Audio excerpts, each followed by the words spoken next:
అన్న హాయ్ అన్న. Hi. Night కల్కి ట్రైలర్ రిలీజ్ అయింది కదా, ఎలా? చాలా బాగుంది. ఎందుకంటే మనకి ఇప్పుడు చూసుకుంటే మార్వెల్ కానీ డీసీ కానీ అలాంటి మూవీస్ అంత లెవెల్లో ఇప్పుడు ఇంత బడ్జెట్లో రావడం అనేది మనకి మనకి నిజంగా ఒకటి బెస్ట్ అని చెప్పుకోవాలి. అందరూ చూసుకుంటే బ్రహ్మానందం గారు అలాగే బ్రహ్మానందం గారు ఉన్నట్టుంది అందులో కూడా. అది మళ్ళీ ఇంకొక నెక్స్ట్ రీలాంచ్ లాగా అన్నట్టు బ్రహ్మానందం గారికి చాలా బాగుంటుంది. బ్రహ్మానందం చూడడానికి నాకు చాలా ఎక్సైటెడ్ ఉంది. మనం చూసుకుంటే అమితాబ్ బచ్చన్ గారు, కమల్ హాసన్ గారు కూడా అదే స్క్రీన్ లో నటించబోతున్నారు. అవును, అమితాబ్ బచ్చన్ నాకు తెలిసి అమితాబ్ బచ్చన్ హిందీలో, కమల్ హాసన్ తమిళ్లో అనుకుంటా కదా.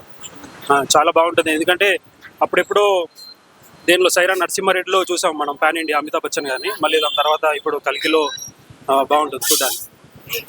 చూసుకుంటే ప్రభాస్ గారు కల్కి మూవీ తర్వాత ఆయన రేంజ్ ఎలా మారుతుంది అనుకోవచ్చు? ఆయన రేంజ్ ఇప్పుడే చాలా పెద్దది. కల్కి మూవీ తర్వాత నాకు తెలిసి ఇంకా డబుల్ అయ్యే ఛాన్స్ ఉంది. ఎందుకంటే నాగార్జున కాబట్టి మనం ఆ నమ్మకం పెట్టుకోవచ్చు. మనం చూసుకుంటే బాహుబలి రికార్డ్స్, బాహుబలి తర్వాత ప్రభాస్ గారికి సరైన హిట్ అనేది పడలేదు. అవును, బాహుబలి, రాధేశ్యామ్ తర్వాత పర్లేదు.